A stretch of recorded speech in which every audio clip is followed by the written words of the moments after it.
Hey guys, and welcome back to this channel. In this video, I'll be showing you guys how you can create this flickering glow text effect on CapCut PC. So go to text and add in your default text. I'm just going to type in the word shining. You can type anything you want, of course. Just going to adjust it, and then I'm going to add in glow, this one, and I'm going to select the color that I want, maybe like this yellow or this purple one. And I'm going to adjust the intensity and the range first to like 100 maybe. And I'm going to add a keyframe here, and then like here maybe I'm going to move it to 0, and then here I'm going to move it to 100, and then here again move it to 0, and I'm just going to keep alternating in between these keyframes.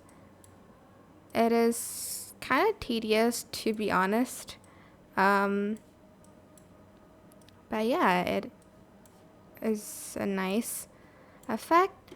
And that is it. I hope this tutorial was helpful for you guys. Don't forget to like, comment, share, and also subscribe to this channel if you haven't done that already.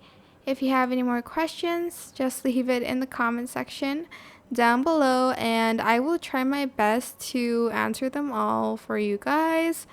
And if you found this video helpful, please click the thanks button above the description box down below. That is it. Thank you so much for watching. Bye.